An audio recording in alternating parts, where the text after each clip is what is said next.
Magandang araw sa inyong lahat. Ako si JDB, ang inyong abang lingkod. Pag-usapan natin ngayon ito. Um, Hindi isusuko ni PBBM si Digong sa ICC. Pero, tingnan nyo ha, pero hindi niya po pinalulusot sa WPS sa usapin po ng gentleman's agreement. Now, ang tanong, bakit kaya ganito ang ating presidente? Di ba? Yung tinatanong ko sa inyo kanina eh. Ah, ano ho po ba sa palagay ninyo? What comes first to your mind? Bakit ganon? 'Di ba? Yeah. Ang sabi ni PBBM ito, yo. Ah, 'Di ba? We don't recognize the warrant that they will send to us. That's a no. Max. Oh. Saying the Philippine government will not hand over former President Rodrigo Duterte if the ICC issues an arrest warrant against him. Tanong nga namin kahapon bakit nagsalita ng ganito si PBBM? At bakit may nagtanong ng ganito si Mara Cepeda? Eh, di kaya meron na talagang arrest warrant laban kay Digong pero hindi pa lamang napaparating sa Pilipinas, 'di ba? Kasi ang sabi ng pangulo rito hmm, that they will send to us. So sigurado po na may ipadadala dito sa atin, 'di ba? Tingnan muna natin 'to. Sabi ni Mara, nasa Straight Times na pala siya. Sir, you already reiterated the position of the Philippines regarding the ICC.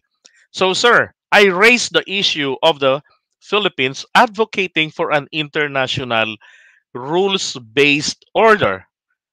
We are pushing for it when we are resisting Beijing's aggressive actions against the Philippines in the West Philippine Sea. Okay.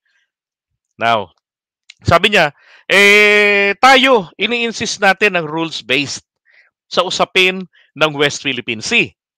Pero, sabi niya we are opting out of the Rome Statute when an adverse case has been lodged against us. So, sir, is the rules-based order only applicable to the Philippines when it's convenient for us? Diba? Sabi niya, tingnan nyo ini-insist natin rules-based tayo pagdating sa usapan ng West Philippine Sea. Pero pagdating dito sa ICC, dito kay Duterte, si Duterte tinutukoy rito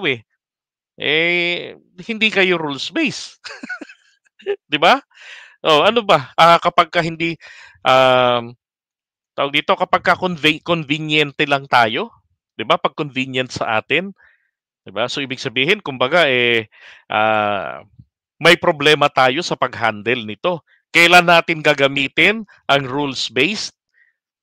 Kapag ka convenient sa atin, go for it. Kapag ka hindi, kaalyado natin, nananakot sa atin yung tao, hindi natin i-apply itong rules-based. I will tell you later ang my thought about this. Okay? There's something behind. All right, sabi rito ni PBBM, sagot niya, it is their rules. Rules naman daw po 'yon ng ICC. Well, let's see, tingnan natin. It is the rule of ICC that they come in when there is no judiciary. They come in when there is no police force. We have a judiciary. The Chief Justice, the former Chief Justice, is sitting right here.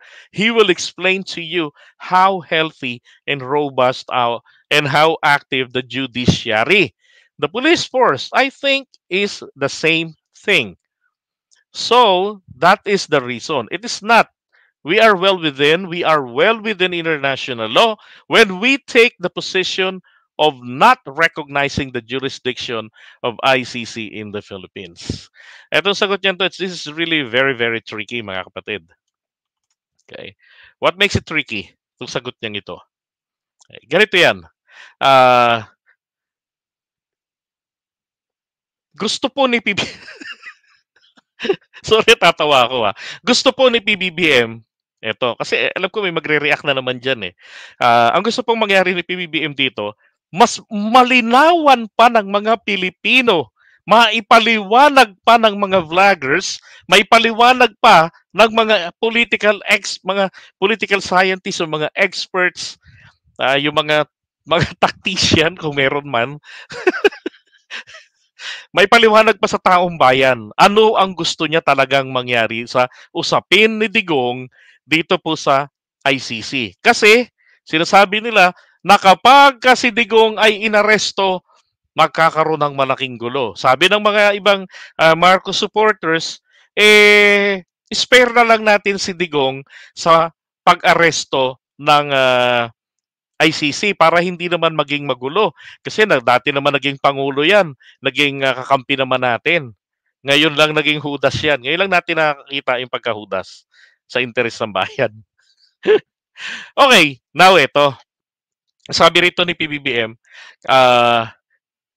ang ICC raw po pumupunta kapag walang judiciary. At dahil meron tayong judiciary, ang gusto niyang mapamukha rito sa atin, meron tayong judiciary, meron tayong police, meron tayong sundalo, di ba? Sabi nga niya, very robust daw at napaka-aktibo naman ng ating judiciary. However, hindi po ito gumagana. Hindi lang niya masabing, gusto kong maintindihan ninyo muna na kapag kay Apollo Kibuloy, kapag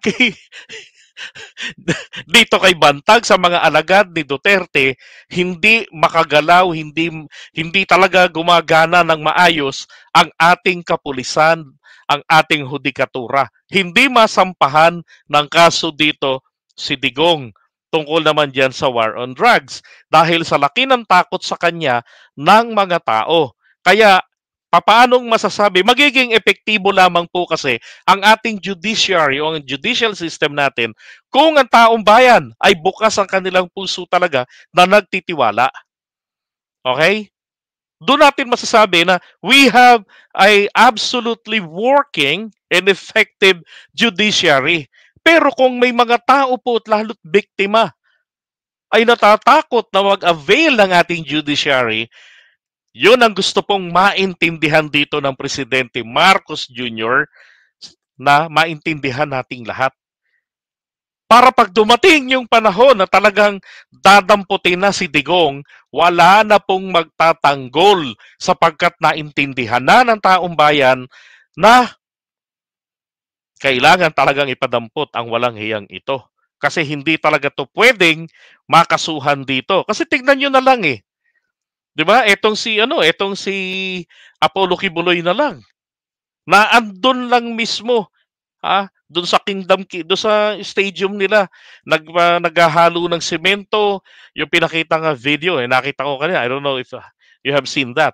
Pero ang maliwanag doon, iniinsulto, pinagtatawanan na lang nila ang ating mga kapulisan. Bakit? Kasi malakas ang impluwensya nila. Maraming mga kaalyado sa politika. And look at Bantag. Nasaan si Bantag? 'Di ba? Maliwanag na maliwanag, nandyan po yan sa Davao. Yun na nga lang na interview niya noon na sinasabi ko na si Bantag nandun to. Yung unang interview niya noon sa SMNI, nandun yan sa Davao. Based on background, hindi po pine trees. Talagang mga puno na bilugan ng malalaki ang dahon. Iba, alam ko naman ang itsura ng pine tree kahit ito'y nasa background. Hindi nga ako nagkamali. At saka isa pa, tignan nyo, hindi mahuli-huli. Si Kibuloy, hindi madampot-dampot. Di ba? Pinoprotektahan dito, todo-todo. Si DOJ Secretary na lang. Di ba? So, ang nangyari ngayon, yan ang gusto pong mangyari ng presidente natin. Na walang kawala dito si Digong. Kasi kung sa usapin naman ng West Philippine Sea, maliwanag na Diba? Maliwanag na. Alam na ng taong bayan ang pinaggagawa ni Digong. Dahil mismo, ang kanyang kakampi, kakampi niya mismo, si Roque, ibinubuking siya. Tapos ang China, sinasabi nila na seryoso, nagkaroon kami ng kasunduan. Na kung ano ang kasunduan, yung status ko, kusang pumayag siyang pabayaan na kusang mabulok para magiba ang BRP Sierra Madre. Oh, that is the essence of status quo. 'Di ba? Ang problema, sabi ni Digong, yun lang, aside from handshaking with Xi, I remember status quo. Hindi niya na-gets yata ano ang kabuuan ng status quo. Ano ang konsepto noon. 'Di ba? Kasi sabi niya nga I don't even know the Ayungin Shoal. I don't know if it's palusot na lamang ni Digong. 'Di ba? Kasi hindi niya naman kayang sabihin na ito'y walang entitlement ng exclusive economic zone o kaya naman ay territorial waters, yung 12 nautical miles kasi ito'y submerged. Hindi rin ito pwedeng i-subject ng ownership na ito po ay sabihin ito'y na-discover namin bilang isang para at gawin namin itong teritoryo. Kasi nga submerged, walang entitled, wala siyang wala kang mapapala ika nga.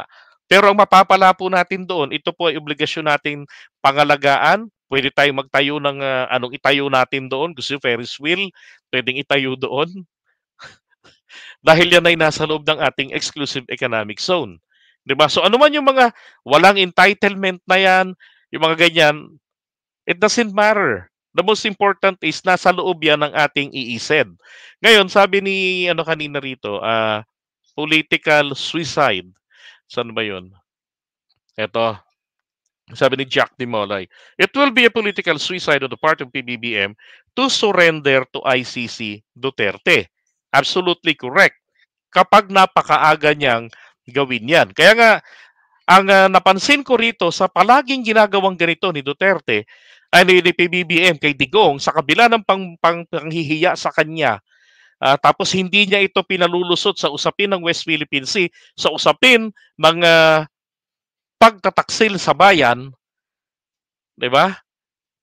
O pambubudol niya sa China, makuha niya lang yung gusto niya. Akala niya baliwala lang sa China yung mga pag yes yes yes niya, yung pag oo niya at dahil walang dokumento na maipapakita ang China, okay na yon. Pwede niyang matakasan. 'Di ba? So hindi siya pinaliligtas doon ni PBBM. Pero like what I say, sa ngayon it is absolutely a political suicide. Okay? It's a political suicide. Bakit? Lalong-lalo na sa survey na dumaan, which is totoo naman na mas marami po ang mga Pilipino, 40% mahigit, ang wala pong kinikilingan sa politika ngayon. Hindi sila pro-Duterte, hindi sila pro-BBM. So ang naiiwan po rito ngayon, yung mga pro-Duterte, which is 20%, 30% naman mahigit, etong sa Marcos. Di ba?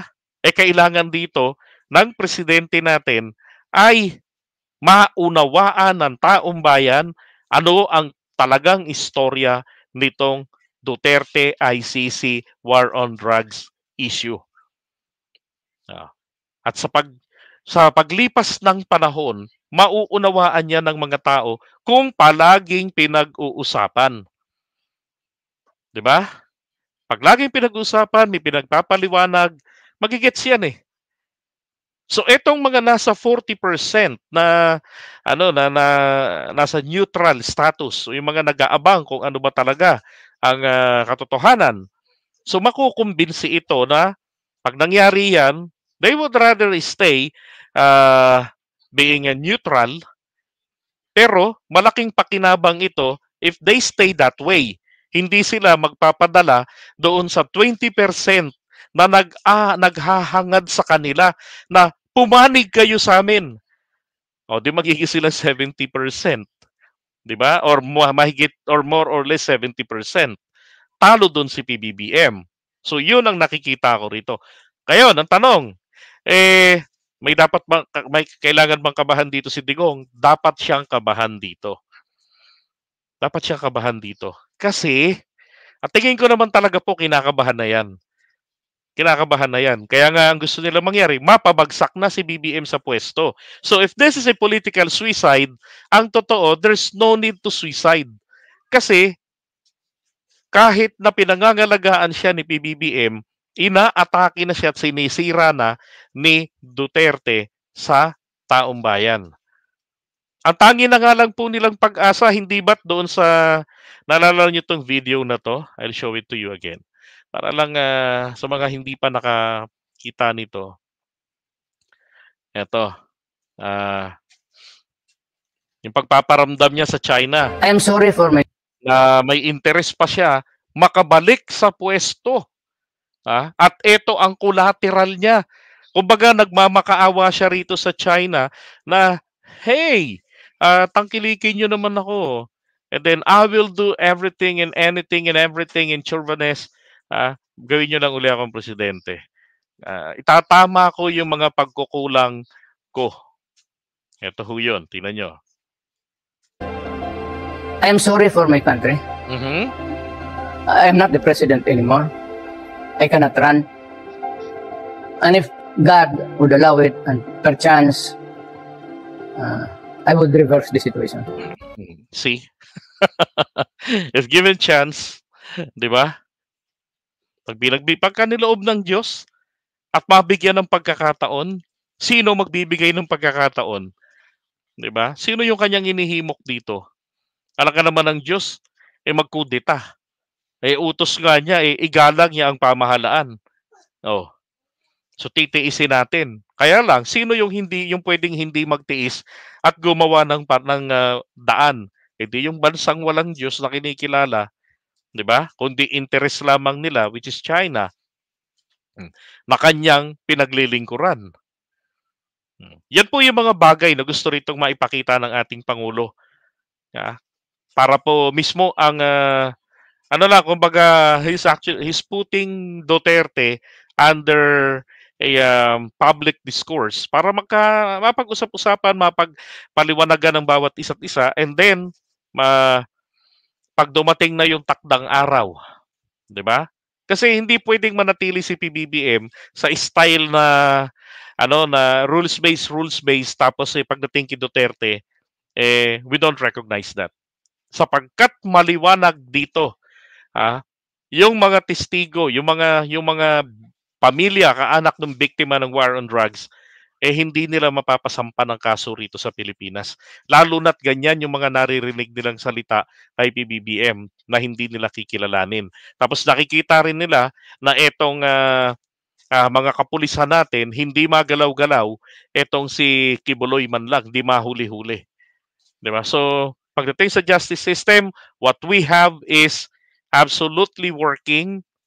However, there's an exemption. Hindi saklaw sila Duterte, hindi saklaw ang kanyang mga katropa. Okay? Ganun lang naman po kalalim kumbaga o kababaw yung nakikita ko po rito na gustong mangyari ng ating presidente. Kasi kung gusto naman niyang ipadampot yan, pwede naman eh. Pwede naman yung padampot yan eh. And then let's see, tignan natin kung ano yung mangyayari. 'Di ba? Pwede naman ganun eh. Kaya lang sa presidente, ayaw niya na magkakaroon ito ng adverse effect. Parang katulad lang yan nung kay Erap. Tingnan nyo nangyari kay Erap nung dinampot. Ano nangyari? 'Di ba? Hindi ba't nilusob ng mga mga Marcos loyalist na mga Erap supporters ang Malacanang nung EDSA 3 and I was one of them. Nakarating kami mismo ng gate ng Malacanang. May kasama kami ron sa grupo namin na taga-Tondo na na-sniper sa ulo, katabi pa ng kapatid ko mismo. So, ano ang epekto nito sa ating ekonomiya, sa imahe ng bansa? Masisira yung kanyang mga tinatrabaho na maghikayat ng mga foreign investors dito. Kaya yan ang iniiwasan ni BBM. Para pag nangyari, pag inaresto, sabihin ng mga tao, okay, bahala na sa iyo si Justice. 'Di ba? Defend yourself na lang. Wish you luck. 'Di ba? Imahe ng Pilipinas, maganda pa. Because nangingibabaw ang rules-based. Walang sino-sino. 'Di ba? Yan ang iniiwasan lang ng presidente rito. Magdulot pa ng kaguluhan dahil po sa maling paniniwala na banal si Duterte at hindi dapat parusahan o hindi dapat papanagutin. Yun. 'Di ba? Kasi walang nagpapaliwanag ng maigi. Bakit walang nagsasampa rito ng kaso? Ba't hindi nagdidemanda? And there was a time somewhere in Pangasinan, yung babae na ginahasa ng pulis, yung teenager, nang magsumbong sila sa pulis, kinuna ng blatter. Okay. Aba, pag-uwi nila ngayon, anong ginawa nitong manyakis? Nag-riding in tandem, yung dalawang pulis, pinagbabaril sila ngayon. Patay.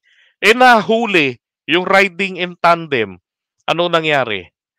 Natuklasan na yung nireklamo niyang manyakis na pulis, sila pala yung pumatay din doon sa babae.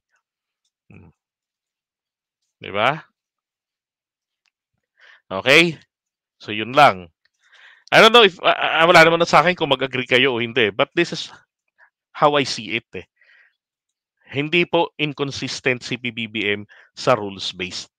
Ang ginagawa lang rito ng ating presidente ay importante na iintindihan ng mga Pilipino ang nangyayari.